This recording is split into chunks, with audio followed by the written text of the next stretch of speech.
السلام عليكم ورحمة الله وبركاته.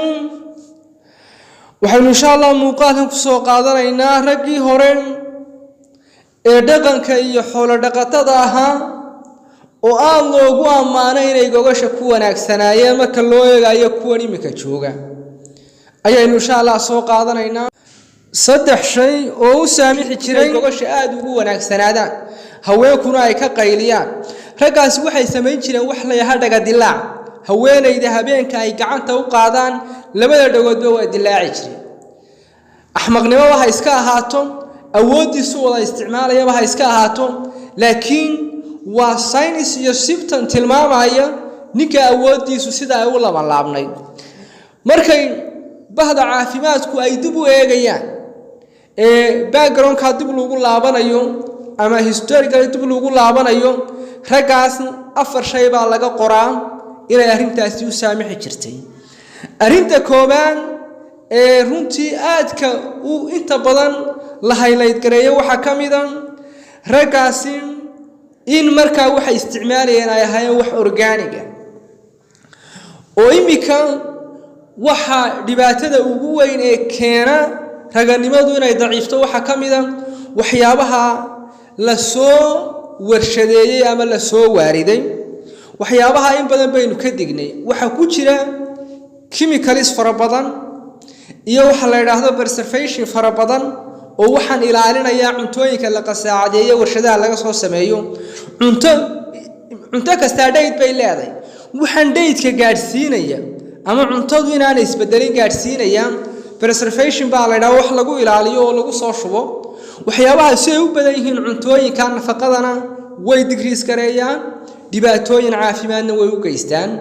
si kasto xataa cuntadaas la yiraahdo la baa loo soo mariyay waa safe waa waxaas marka waxay qaadanayeen waxaan caafimaadkooda waxba yeelayn buu haayo organic wax organic yani caano iyo hilib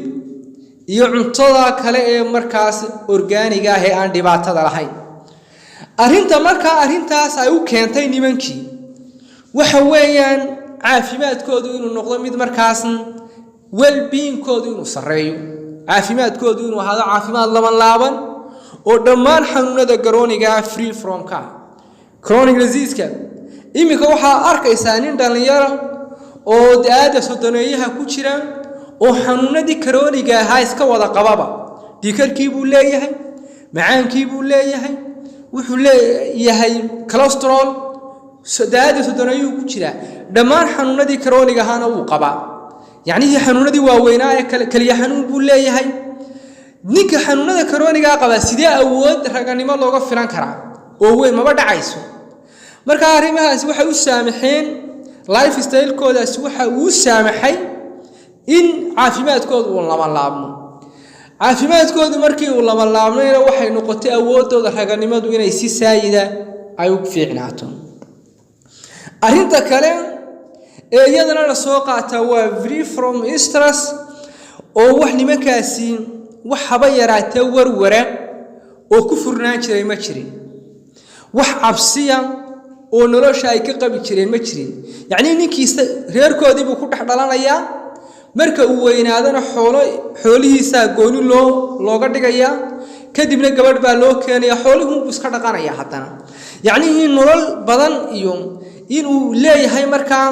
in fishing iyo mission iyo goals iyo waxyaabade qofkii u qorshaysan iyo walwala badani kuma jirin marka waxay qolada caafimaadku waxay yiraahdaan hatta hadii ninku uu aad uga fakaro mustaqbalkiisa fog tusaale ahaan oo kale wuxuu doonayaa mustaqbalka inuu wax noqdo waxa haduu aad uga fakaro oo culayska uu saaro raganimada way taabanaysaa bay tilmaamayaan yani gooliska aad leedahay nolosha aad ka leedahay hadaad aad u focus garayso oo markasta aad ka fakarto waxay leeyihiin culayska maskaxda uu ku gelinayo iyo waxa uu maskaxda aad ugu focus gareynaya raganimadiisii way taabanayaan oo saameyn ku yeelanayaan iska daa ninkii oo warwarsan oo depression qaba oo stress la nool oo anxiety la nool oo xaaladaha la nool iska dhaafo marka arintaasna meeshan kuma jirin saddexda shay waxay ahaayeen saddexda shay aadka inta badan rag caawiyay in awoodooda raganimadu ay fiicnaato inay wax organic ah ay cunayeen